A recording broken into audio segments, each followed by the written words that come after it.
On the merits, this decision would be easy indeed. If this were being decided on the merits, Judge Gorsuch would be confirmed 100-0. And we don't have to speculate about that because he has been.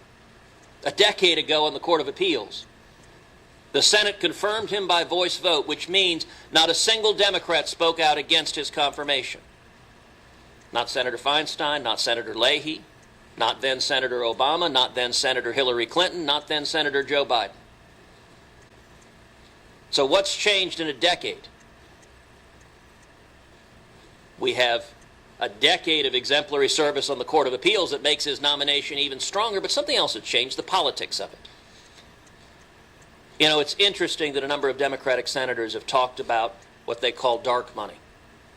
Organizations that are expressing free speech to share their views about Judge Gorsuch. There's an irony to the attack of my Democratic colleagues, because it is indeed because of dark money from corporations that we are seeing this Democratic filibuster. What explains the conduct here is simple. It is politics.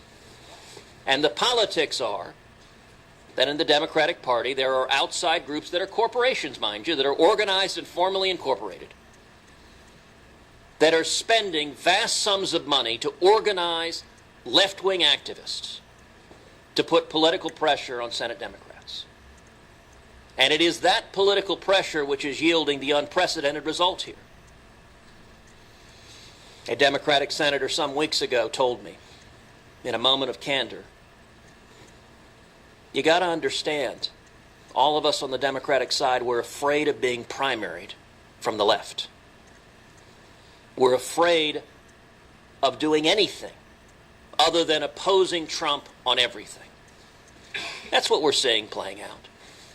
It is the action of a handful of left-wing billionaires spending money to organize activists on the ground that are in effect holding Democratic senators hostage.